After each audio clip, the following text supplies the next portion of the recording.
Olá pessoal, tudo bom? Então, vamos dar continuidade aqui, falando mais sobre higiene do trabalho. Vamos aqui para a aula número 2, onde ele fala sobre a avaliação das exposições aos agentes ambientais. Onde o objetivo aqui é conhecer a classificação dos riscos ambientais, né? Ou riscos ocupacionais, e também conhecer os fatores determinantes da exposição e características e estratégias de avaliação. Tá bem? Vamos lá. Primeiro, senhores, vamos conhecer quais são esses riscos, né? Classificação dos riscos ambientais. Por favor, peço a vocês acompanhem da apostila, tá bem? Logo depois, a cada encontro desse aqui, nós vamos ter uma avaliação. Já vou passar uma avaliação lá da aula de número 1. Da aula de número 2 também é uma outra avaliação, tá bem? Então vamos estudar e acompanhar da apostila. Então vamos lá. Classificação dos riscos ambientais. Na maioria das atividades industriais, existem processos capazes de gerarem, no ambiente de trabalho, substâncias e fenômenos físicos que, em função da sua natureza, concentração ou intensidade, né, ao entrar em contato com o organismo do trabalhador, podem produzir moléstias ou danos à saúde. Então, na higiene ocupacional, dividimos riscos presentes no ambiente de trabalho como? Quem são esses riscos? Nós temos risco físico, químico, biológico e ergonômico, tá? Onde esses riscos aí, pessoal, se eles não tratados, ou seja, se eu não me expor a esses riscos, tá? Ou se eu me expor a esses riscos, melhor falando, eu posso adquirir doenças profissional ou doença do trabalho. O que é doença profissional? É aquela provocada pelo tipo de trabalho que eu vou realizar. Já a doença do trabalho é causado pelas condições de trabalho, ou seja, a condição do ambiente ao qual estou exposto, ao qual estou inserido. Tá legal? Onde a natureza e consideração ou a intensidade desses riscos bem aqui, né, podem causar dano à saúde do trabalhador. Exemplo de riscos físicos, tá, pessoal? Riscos físicos, eles podem estar presentes, né, em forma de energia, tá? Mas que forma de energia é essa? Através do ruído, calor, frio, vibrações, temperaturas extremas, radiações ionizantes, não ionizantes e etc. Esses são os riscos físicos, tá, pessoal? Presentes no ambiente em forma de quê? De energia. Repetindo, ruído, calor, frio, umidade, pressões normais, vibrações e etc. Quando eu vou falar aqui de risco químico, senhores, eu vou falar de substâncias, né, substâncias químicas que são encontráveis de todo tipo de forma na área, ou seja, no ambiente.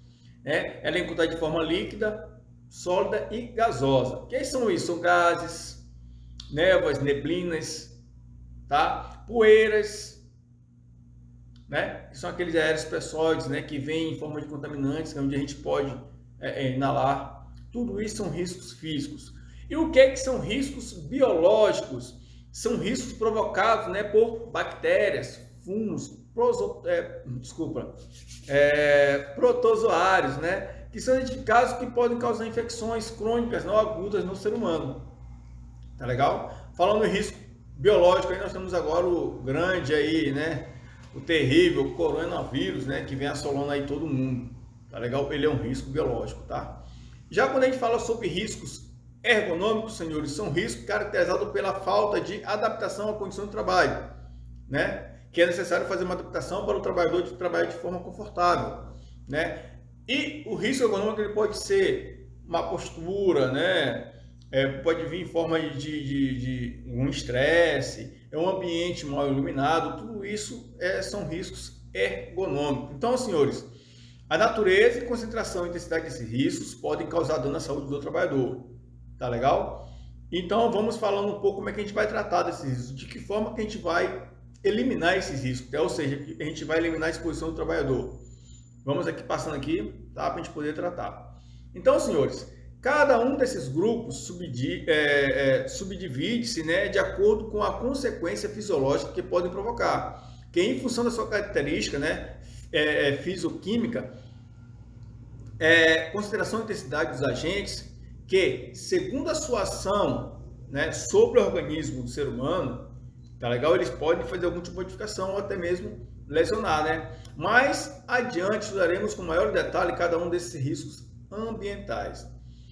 Os riscos ergonômicos, apesar de fazerem parte da higiene ocupacional, por sua característica especial, têm sido na maioria dos casos estudados separado, tá? Com parte integrante da ciência chamada de ergonomia, que você estudará decorrente do seu curso.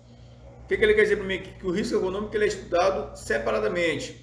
Os riscos ambientais verdadeiros são o quê? São eles, são somente o físico, químico e biológico, tá? O ergonômico ainda tem mais o risco de acidente, eles são estudados separadamente. Como ele fala bem aí, pontua, o risco ergonômico ele é estudado de forma separada. E a gente vai ver muito risco ergonômico lá quando a gente estudar a parte de PCMSO, Programa de Controle Médico de Saúde Ocupacional. Dentro lá do PCMSO ele vai ter o ergo, né? Ou seja, o estudo sobre a ergonomia. Tranquilo? Vamos aqui passando aqui adiante. Então, senhores, os fatores determinantes de uma exposição. O que é isso? Na prática da higiene ocupacional, os resultados de avaliação de exposição, eles são frequentemente comparados com o limite de exposição ocupacional, ou seja, o famoso limite de tolerância. Vou repetir. Lá na NR número 15, lá vamos falar sobre insalubridades, ou seja, agentes, né, ambientais que estão ali acima, né, ou seja, acima do limite de tolerância, que podem causar um agravo maior, né, na saúde do trabalhador. Tá legal? E esses fornecem orientações para estabelecer níveis aceitáveis de exposição e seu controle. A exposição acima do limite de tolerância, né, quando ele é medido ali, medidas corretivas, ele tem que ser medidas corretivas imediatas, né, quando ele está acima da tolerância. É isso que ele quer dizer aqui o texto. E para os profissionais prevencionistas, né, a intervenção será de acordo com o nível de ação, né, que geralmente é a metade do limite de tolerância. Tá legal? Então, em função da dificuldade em que se realiza uma avaliação representativa da exposição, recomenda-se sempre uma análise criteriosa dos resultados, por muitas vezes ela o quê? Ela varia, né, de acordo com os agentes ali presentes no local. Tá ok? Então, mais à frente ele fala as características fisioquímicas dos agentes, né, químico ou natureza do agente físico, tá? Então, o conhecimento das características específicas de cada agente é fundamental na definição do seu potencial de agressividade, inclusive na proposição de medida técnica para a sua neutralização. Então, é muito importante a gente conhecer, né, o risco e tratar de forma imediata, tá, pessoal? Porque dependendo da exposição, do grau de risco, né, do seu limite de tolerância ali que ele esteja passando, ele pode agravar de vez a saúde do trabalhador. Tá legal? Então, ó, cada agente ambiental tem características e efeitos específicos de acordo com a sua natureza. O primeiro passo na avaliação de uma exposição é a identificação do agente presente e a sua possível consequência desta exposição, ou seja, a possível consequência caso o trabalhador esteja exposto àquele risco. Como, por exemplo, podemos citar a densidade de um gás ou vapor de um agente químico que irá afetar a distribuição de concentração do ambiente, ou seja, os gases mais densos que o ar tendem a se acumular no nível do solo e, consequentemente, terão dispersão dificultada quando comparada à dispersão de gases com densidade próxima ou inferior à densidade do ar. Ou seja, são gases que podem causar muito prejuízo à saúde do ser humano. Tá legal? Então, a gente tem que conhecer esse tipo de características. Vamos passando aqui para o tempo de exposição, é importantíssimo. Quando a gente faz lá as avaliações qualitativas e quantitativas, lá a gente vai ter que avaliar o tempo de exposição do trabalhador, né, àquele agente. Então ele fala aqui para a gente, quanto maior o tempo de exposição, maiores serão as possibilidades de se produzir uma doença ocupacional. O tempo real de exposição será determinado considerando-se a análise da tarefa desenvolvida pelo trabalhador. Dependendo da tarefa que ele vai estar executando ali, a gente tem como a gente medir o tempo que ele vai estar exposto. E essa análise deve incluir estudos tais como o tipo de atividade e as suas particularidades, o movimento do trabalhador, né, ao efetuar seu serviço. A jornada de trabalho, o seu descanso é muito importante também para fazer essa avaliação e ver o seu tempo ali que ele fica exposto. deve ser considerada todas as possíveis variações durante a jornada de trabalho, de forma a subsidiar o dimensionamento da avaliação quantitativa da exposição, ou seja, a medida, né, que o trabalhador está exposto ali, né? Qual é o grau de risco que o trabalhador está exposto ali àquele agente. Então, logo depois da gente ver o tempo de exposição, vamos ver a concentração ou intensidade do agente. Então, senhores, quanto maior a concentração e intensidade dos agentes agressivos presentes no meio de trabalho, maior será a possibilidade dos efeitos nocivos à saúde do trabalhador. É claro, né? Quanto maior a agressividade do agente, maior é a lesão, né? Ou seja, o que afeta com maior, vamos dizer, com maior rapidez, né, a saúde do trabalhador. Então, essa concentração do agente químico ou a intensidade do agente, né, físico deve ser avaliado mediante a amostragem no local de trabalho, de maneira tal que elas sejam mais representativas possíveis à exposição real do trabalhador. Esses agentes agressivos, tá? Esse cuidado no momento da avaliação faz necessário, pois muitas variáveis estão envolvidas e influenciam diretamente na representatividade, tá bom? Como, por exemplo, podemos citar a temperatura em exposição a um determinado agente químico, tá?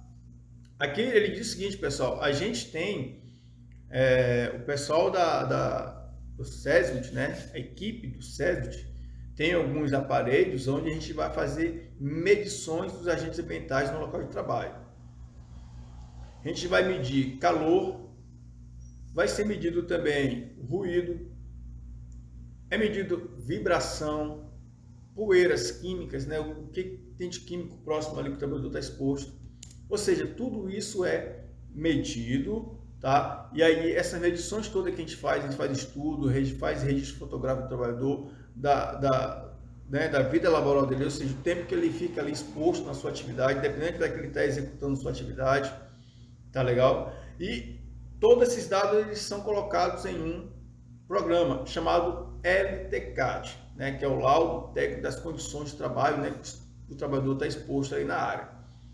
Tá legal? E através desse laudo é que a gente vai fazer estudos com relação a EPI, né? Por exemplo, tá? O tempo que o trabalhador deve ficar exposto ali, tá? Muitas vezes esse LTCAT ele serve para saber se os agentes ali que ele está exposto está acima do limite de tolerância, insalubridade, né? E se o trabalhador estiver numa área insalubre ali, ele vai ter direito a receber um solda de 10 ou de 20, 30, até 40% em cima do seu salário, né? Tá legal? Vai depender desse laudo e das condições de trabalho ali que o trabalhador está vivendo. Tá legal? Logo depois, senhores, vamos ver a suscetibilidade individual. O que é isso? É a complexidade do organismo humano, implica em que a resposta do organismo a um determinado agente possa variar de indivíduo para indivíduo, é claro, né? Eu tenho meu organismo, você tem o seu e nós somos diferentes. Então, dependendo do organismo da pessoa ali, o agente vai agir de forma diferente. Então, portanto, a suscetibilidade individual é um fator importante. E o limite de tolerância não deve ser considerado como 100% seguro. Tá? É por isso que quando a gente faz medições em vários indivíduos, não somente em um, porque cada um age de forma diferente. Tá legal? Assim mesmo quando a pessoa vai fazer ali o seu ASO, né? Que é o seu atestado de saúde ocupacional, onde alguns trabalhadores, dependendo da sua idade, ele faz o ASO, ele faz semestralmente e também ainda faz anualmente, dependendo da empresa, tá? E da necessidade de avaliação da saúde do trabalhador, tá bem? Então, os controles fixados a 50% do limite de tolerância devem ser prioritários, tá? Então, vamos lá. Sinergismo, que é isso? No local de trabalho pode haver exposição simultânea a mais de um agente, originando exposições combinadas e intenções entre eles, modificando o agente, tá? Ou seja, um agente ali pode modificar o outro e aí, meu amigo, vai dar tipo uma mutação. Então, as consequências para a saúde da exposição de determinado agente pode diferir, né, consideravelmente das consequências da exposição a eles mesmos, agente de combinação com o outro, tá? E aí, particularmente, se houver um sinergismo ou potencial dos efeitos, por exemplo, duas ou mais substâncias perigosas, né, tóxicas, pode causar ali ou produzir uma combinação de efeitos no indivíduo, ou seja, no trabalhador. Tá? O agravamento de um agente só é leve se tiver essa combinação, esse sinergismo dos agentes pode duplicar e ele pode ter um agravo mais sério. Tá bem? E aí, as características das avaliações ambientais. Todo estudo de um trabalho, né, o mais importante é estabelecer as relações entre o ambiente, seus riscos, suas especificações e possíveis danos à saúde do trabalhador. As amostragens, né, que são as amostragens logo após feita medições, é feito as amostragens, né? O que é a etapa inicial na avaliação ambiental envolve grande responsabilidade e deve ser feita criteriosamente, né? Pois o trabalhador subsequente será dependente direto dos procedimentos corretos utilizados na questão da avaliação. Ele dá aqui um lembrete, ó. O grau de incerteza na avaliação, disposição, será diminuído com o aumento do número de avaliações, tá? Então, quanto mais avaliações a gente fizer, melhor. A gente vai ter algo mais assertivo, né? Algo mais certo. Tá legal? Olha aí. A avaliação qualitativa é o estudo qualitativo, é o estudo previsto nas condições de trabalho, visando coletar o maior número possível de informações, né? Ou seja, dados necessários das condições relacionadas aos trabalhadores do ambiente, a fim de fixar, né, diretrizes e levantamento quantitativo. Ou seja, primeiro eu vou ver a qualidade e fazer números, né? Depois levantar números para o quantitativo.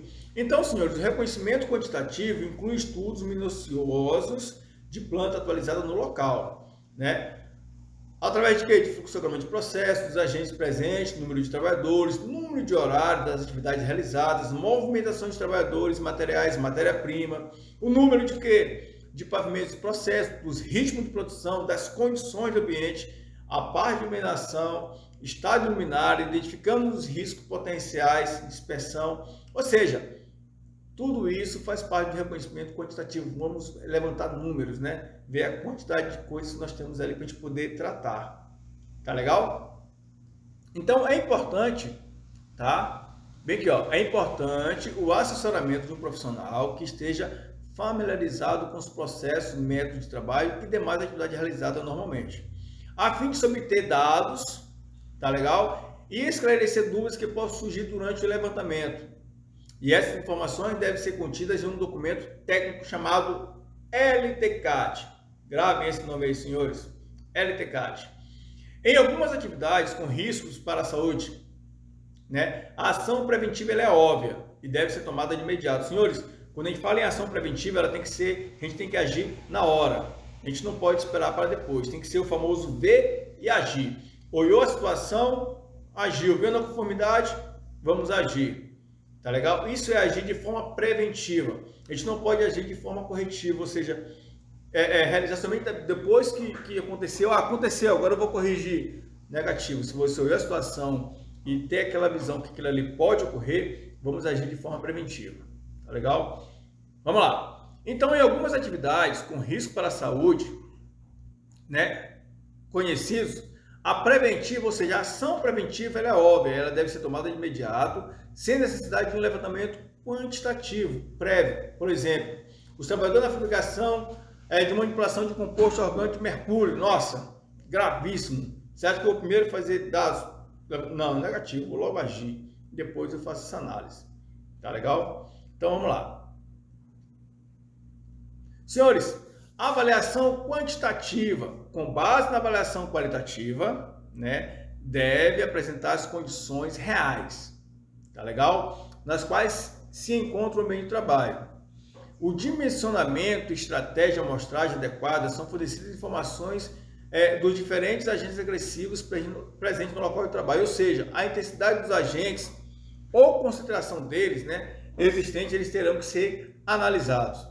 Uma vez realizado o levantamento quantitativo, estão reunidas as condições necessárias para traçar planos de controles às exposições. Tá? E ele fala aqui embaixo o seguinte, que a avaliação quantitativa fornece valores para o dimensionamento das medidas de controle que, uma vez adotada, deve passar por um novo levantamento quantitativo para se verificar a eficácia das primeiras implementações. O que ele quer dizer com isso?